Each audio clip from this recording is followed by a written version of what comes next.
Hey guys, it's Grauph. Before I get into this, this up here, green screen over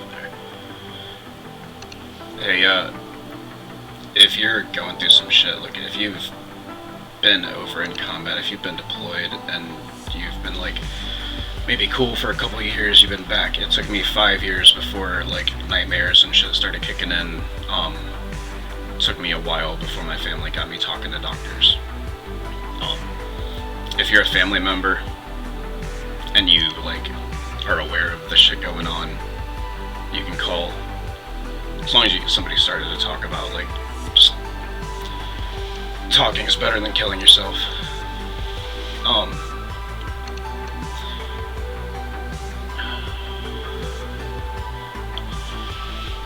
So yeah, I gotta remember the intent.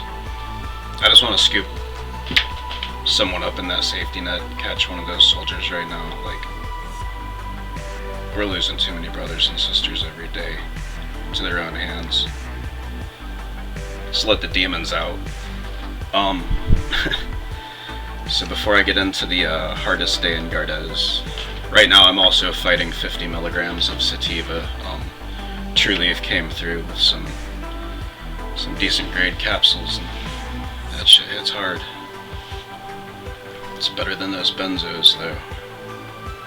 I was on so many prescription things to try to sleep, to try to make it to where I could go into work at night, just clock in and pop a couple clonazepam.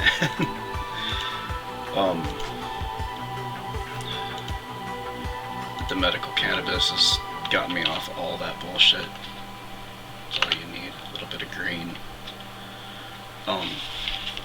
Before I get into my worst day over in Gardez, I'll show you like one of the coolest things over there. I guess, you know, you're stuck in country, there's nothing to do, you're playing the same video games on the PlayStation, you got your Game Boy or whatever. This was before iPhones, so we had a few disposable cameras. We'd take snapshots every now and then.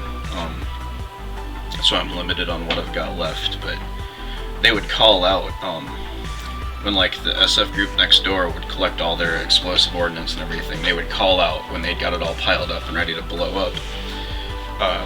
This was really far back from where we were, our vantage point. I want to try and get it up close enough to see, but this explosion way off in the distance here, that's them just blowing some shit up that they found. Like, this is the types of, like, you know, you got like 5 minutes till EOD sets off. Everybody, you know, just, you're gonna hear a boom. It's basically like, it's not the enemy fucking us up. And it gave you time to crawl up on top of a Connex and take a picture of it. And if I could find the rest of them, I had a nice, like, 3 set of start to finish. But yeah, that's definitely a job that sees some crazy shit.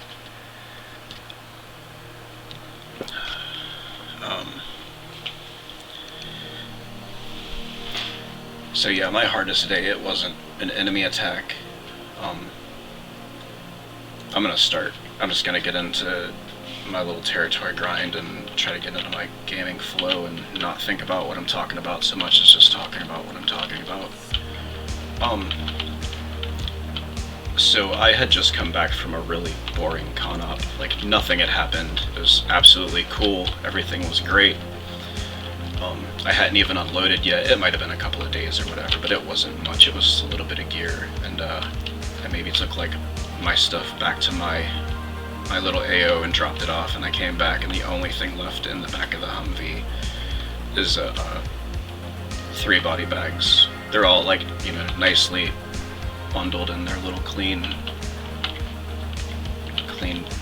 folds.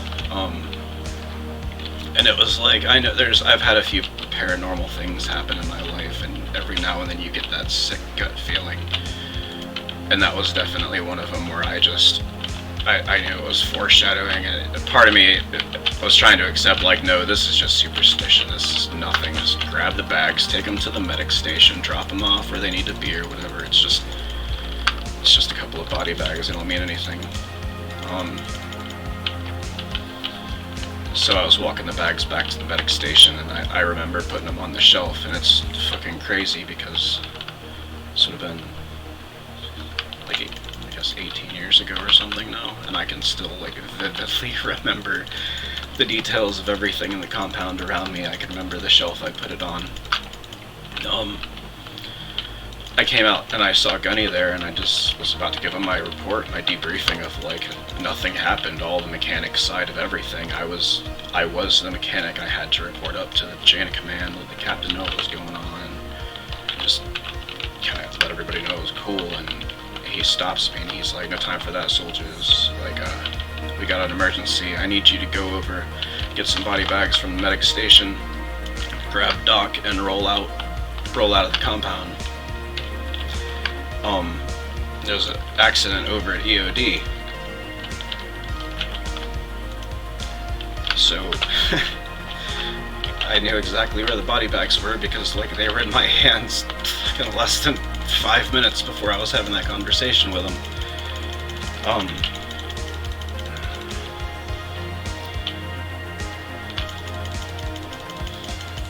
So I got the body bags and I grabbed Doc, and we rolled out there, and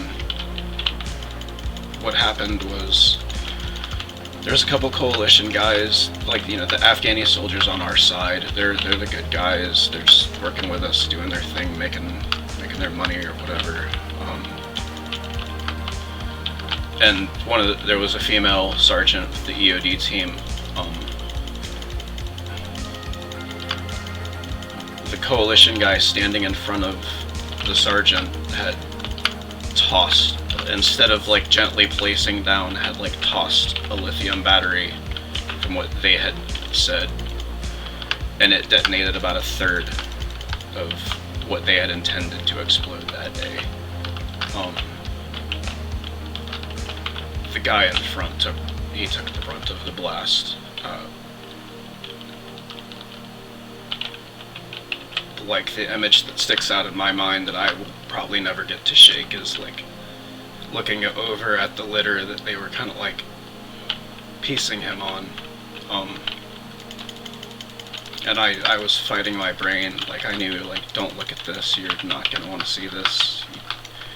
But it's like being in the middle of a car accident. Everything freezes, time doesn't mean shit. I don't know how long we were there. The noises didn't make any sense. Damn, I'm really not in this.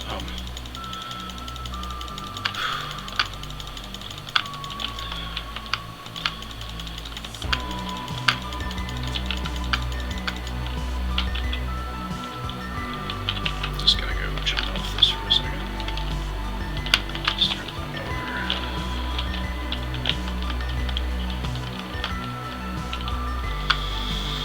over. So the medics all kind of split off.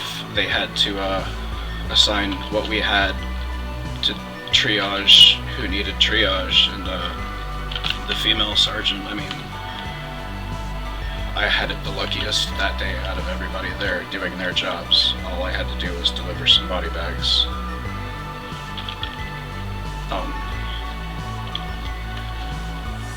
Her face was burned pretty bad. They got her back to the SF. I think they all rolled back to the SF medic station because it was way better equipped than our shit. I know that was probably Doc's worst day there. I mean, my job was easy, just keep trucks rolling. His job was use what you fucking have to hold human beings together long enough to hopefully not bleed out.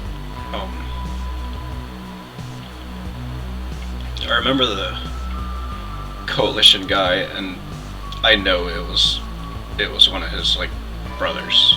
Like, if it had been Doc or my mechanic, like, level of brothers, he just dropped to his knees and screamed, and the guy next to him was kind of like, had his arm on his shoulder, and there was absolutely nothing I could do about that. That was just another totally helpless. Right now, I'm basically just potential casualty if the rest of this EOD pile goes off. I know at some point during the commotion, you know, everybody's rolling out, getting their people loaded up onto the trucks to go to go tend to. Like, I eventually just got myself out of the way.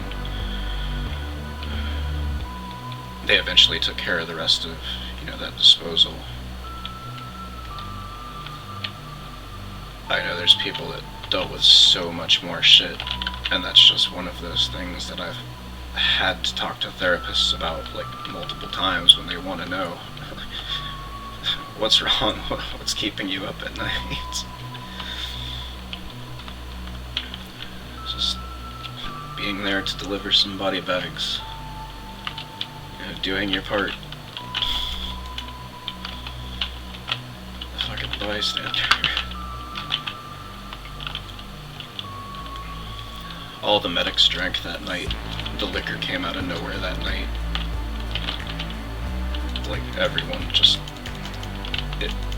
needed it. That was the only medicine that they had available to treat.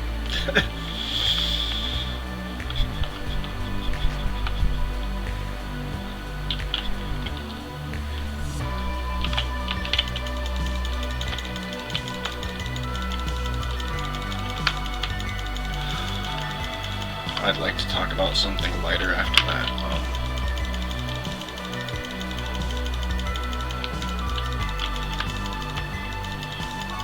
It's been eating at me for a couple of weeks to get that out, but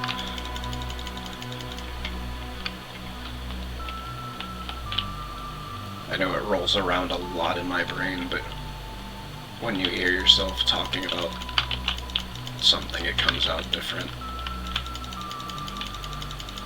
You hear it a lot louder than it is in your head.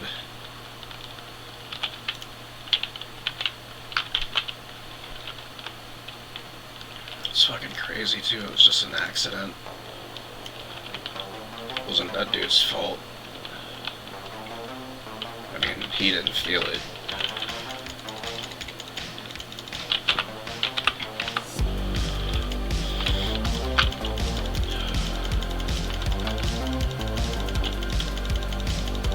I know Doc talking about their next deployment was even worse.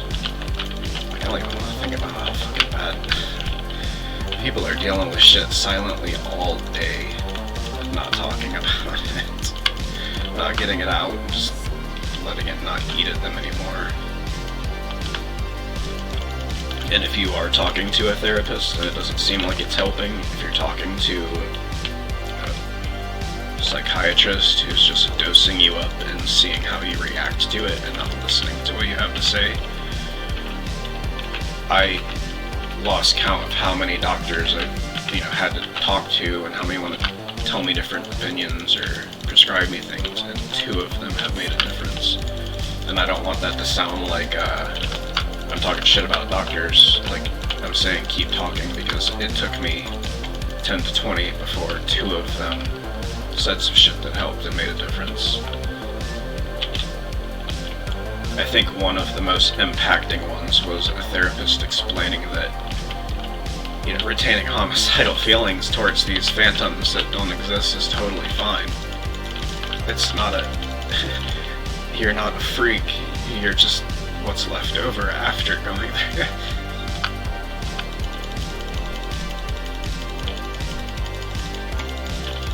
I haven't very much rep.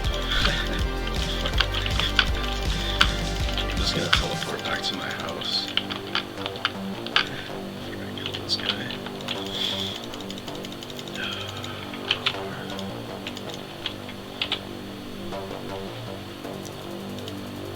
26.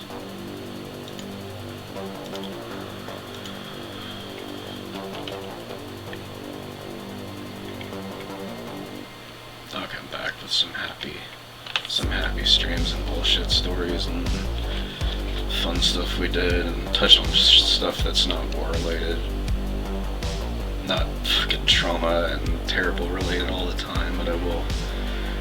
So one of our acquisitions, we got to confiscate, I guess it was an anti-aircraft gun, but this is Grauph just chilling on my chilling on this big ass gun that we took. It's like, no, you guys can't have that. That's not okay. And they just rolled in with it one day. So I'll pull up this Yeti and then kill this stream.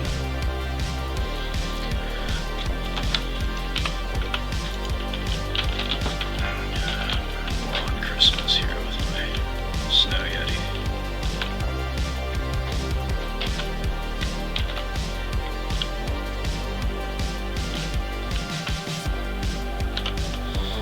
Alright, man, you guys take it easy. Look, I'm just gonna do with this. Seriously, I work so many random jobs. I could blend in so well and had so much dark shit rolling around in my head that just eventually let it out, and it's no longer a monster. I mean, it's gonna be there the whole time. You just kind of numb at it. If you can get some medical cannabis in your state, if it's legal in your state, if you can wean yourself off of pills and anxiety meds and sleep aids, yeah, cannabis pretty much covers all that. And if anyone thinks it makes you lazy, I'm streaming burpees every single day. I wake up and have a bowl, and I go do some burpees. Seriously, guys, just, if you know someone's suffering, it's 22 suicides a day, it's too much. That shit was way too close and too real. Alright, man, I hope everybody takes care. Just do what you can.